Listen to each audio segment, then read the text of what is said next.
दूसरी स्टोरी की तरफ चलते हैं जो कि है एफआईए के हवाले से। पिछले 2-3 दिन से ही हम स्टोरी कर रहे हैं जिसमें हम ये बता रहे हैं कि शहजाद अकबर साहब ने और डॉक्टर रिजवान साहब ने किस तरीके से जो शुगर की एक इंक्वायरी बनाई गई थी और जिसको कमेटी को लीड कर रहे थे, किस तरीके से कुछ लोगों को फैसिलिटेट करने की कोशिश की।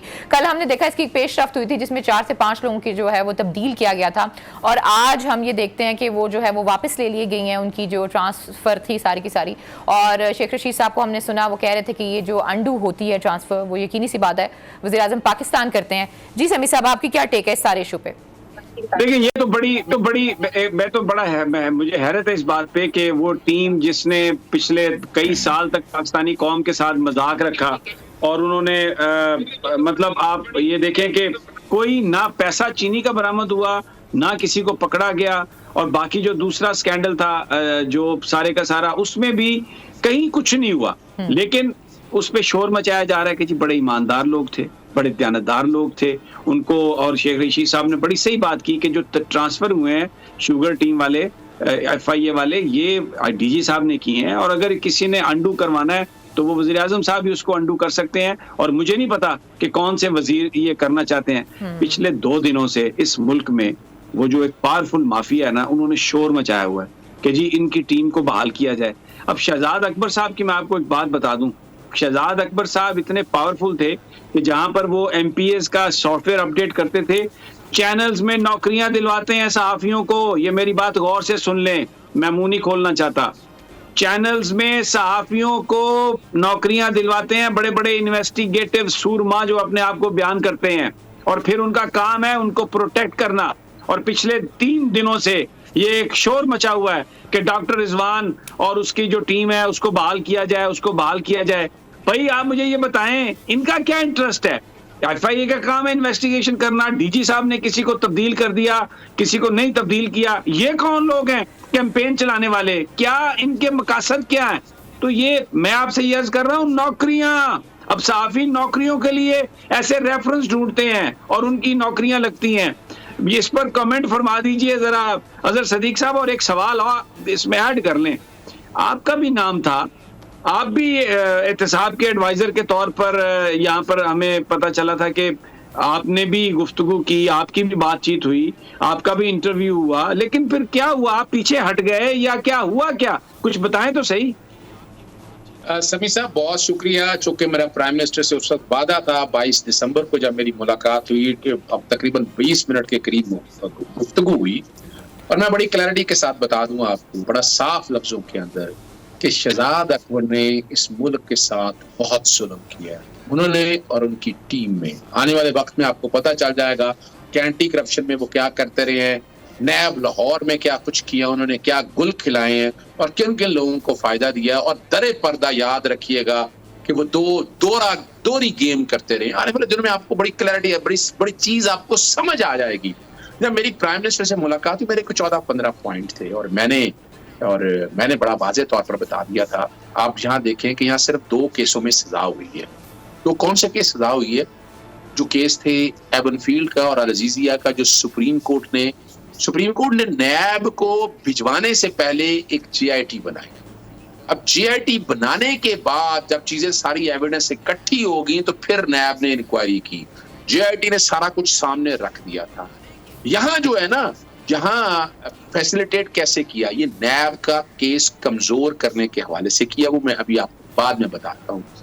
प्राइम मिनिस्टर ने मेरे से पूछा था शहजाद अकबर के बारे में, मैंने कहा था जीरो, मैंने लफ्ज जीरो इस्तेमाल किया था। फिर मैं आपको आगे बताता हूँ, मेरी शहजाद अकबर से मुलाकात हुई, फिर जो टीमें उन्होंने सिलेक्ट की मैंने अंदाजा लगा लिया।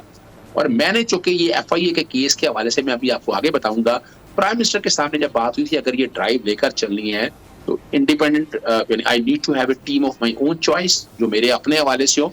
और मैंने कहा ये सिर्फ एक महकमा नहीं है, यानी आप तो सिर्फ लगे हुए ना इंटीरियर और नैब के पास, ये आपको एफबीआर भी चाहिए। यानी आज तक आप अंदाजा लगा लें कि शहजाद अकबर या उनकी टीम ने इनकम टैक्स की रिटर्नों का रिकॉर्ड 216 खत्म हो चुकी है, शरीफ फैमिली का रिकॉर्ड पूरी कौम के सामने रखा। वो सारा सच जो बता रहे थे ना कि मियां मोहम्मद शरीफ को यार पति हैं, वो भाई मेरे से रिकॉर्ड 90, 88, 89 की रिटर्न उठा कर 9,36,311 रुपए रिपोर्टेड केस है।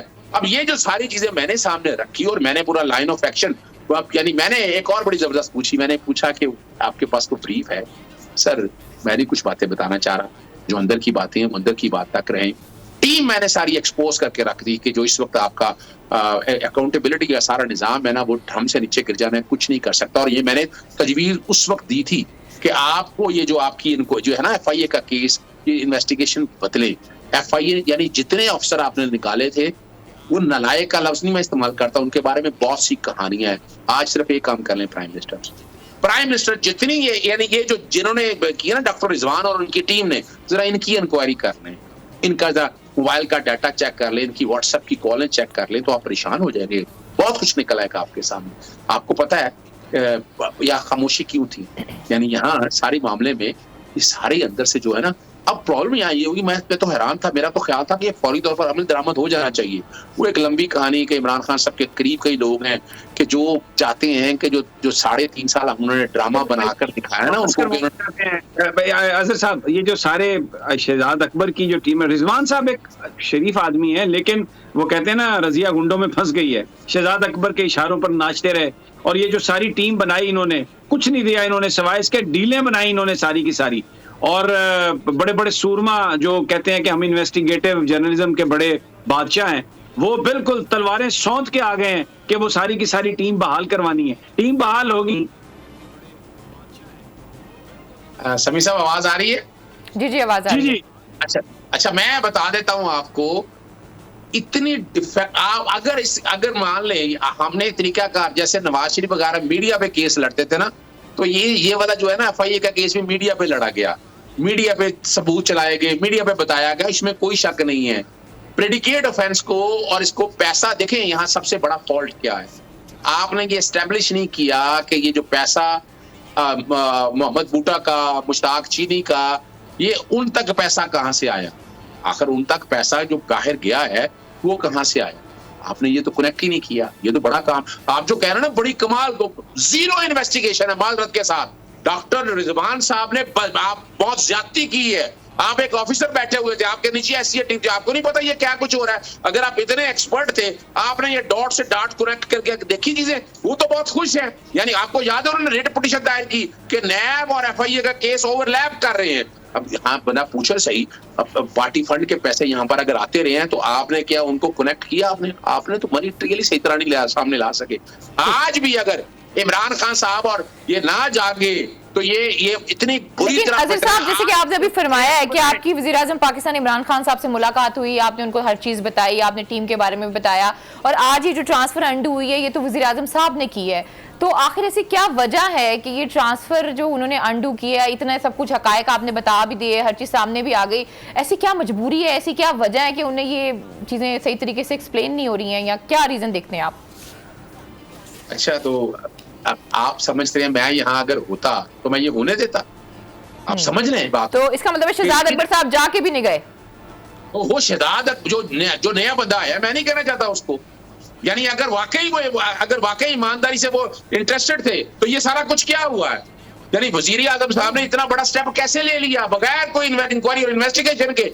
इसमें याद रखिएगा ये 100% साजिश और चाल है इन लोगों को बचाने के लिए, और जो कुछ भी इसके पीछे है उन्हें नेशन का सोचना चाहिए, कौम का सोचना चाहिए। यानी आप उनको यानी आज मैं बता देता हूँ, चले मैं तजवीज करता हूँ इसकी GIT एक बना लें, GIT में नैब भी ऐड करें, दोबारा इसकी इंक्वायरी और इन्वेस्टिगेशन करें, आप नैब बना लें या जूं कर लें आप, ये सारा जो 18G के तहत नैब के हवाले कर दें आप, और नैब के अंदर GIT बना लें, नैब भी ऐड कर लें, FIA भी ऐड कर लें, स्टेट बैंक भी ऐड कर लें, SCCP भी ऐड कर लें, चार्टर्ड अकाउंटेंट भी ऐड कर लें, FPR भी ऐड कर लें, इसके अंदर मिनिस्ट्री ऑफ फॉरेन भी आ जाए, मिनिस्ट्री ऑफ इंटीरियर, ये सब आई एम श्योर कि जब आप इमरान खान साहब से मिले होंगे उनको ये सब कुछ कहा होगा।